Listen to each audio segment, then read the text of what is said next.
আসসালামু আলাইকুম। আজকে আমি রোজার কিছু প্রশ্ন উত্তর নিয়ে আলোচনা করব।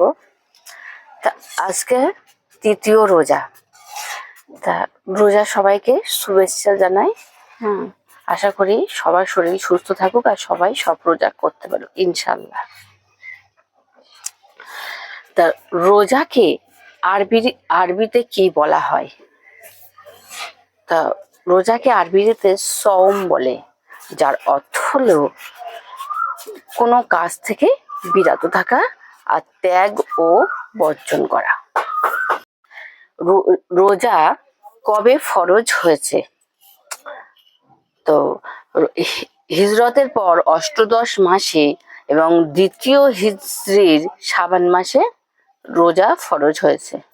রোজা রাখা কোন মাসে ফরজ? তো রোজা রমজান মাসে রাখা ফরজ, আরবি মাসের সপ্তম মাস।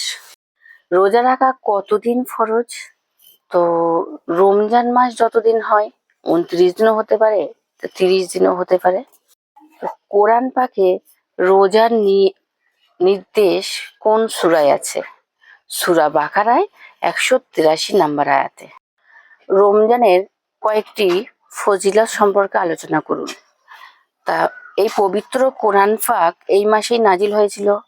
আর লাইলাতুল কদরের গৌরব রজনী এই মাসেই আগমন হয়, যা হাজার মাস আরাধনার চেয়েও উত্তম।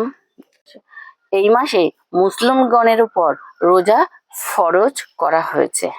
হুজুর সাল্লাল্লাহু আলাইহি ওয়াসাল্লাম এই মাসকে কার মাস বলেছে? তা হুজুর সাল্লাল্লাহু আলাইহি ওয়াসাল্লাম এই মাসকে শাহরুল্লাহ অর্থাৎ আল্লাহের মাস বলেছে। আল্লাহর মাসের তাৎপর্য কি? তা আল্লাহ মাসের তাৎপর্য হলো মানে সীমাহীন বরকত আর ফজিলতের জন্য। আর সূরা বাকারার 185 নম্বর আয়াতে রমজান মাস সম্পর্কে কি আলোচনা করা হয়েছে?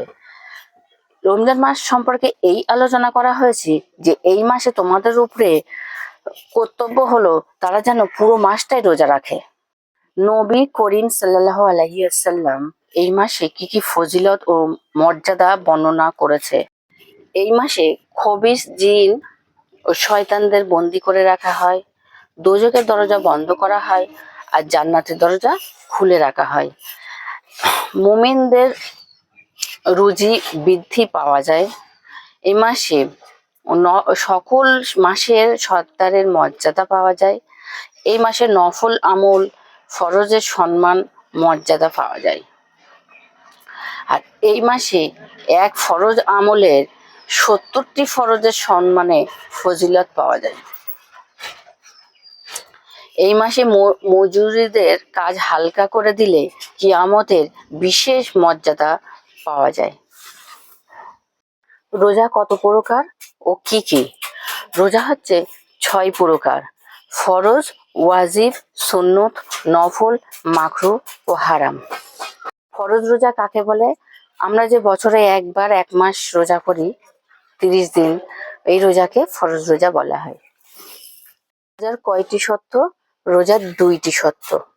এক হচ্ছে শরীর স্বাস্থ্য ঠিক রাখা ও ওয়াজিব হওয়ার শর্ত। কিভাবে রোজার নিয়ত করতে হয়? মুখে মুখে বাক্য উচ্চারণ করে জরুরি নয়, মনে মনে নিয়ত করা যেতে পারে। রমজানের রোজার নিয়ত করা জরুরি, আর দুপুরের পূর্বে নিয়ত করা অবশ্যই জরুরি। সেহরি খাওয়ার সময় শেষ হওয়ার সময় যদি আমরা রোজার নিয়তটা করে নিই তাহলে খুবই ভালো।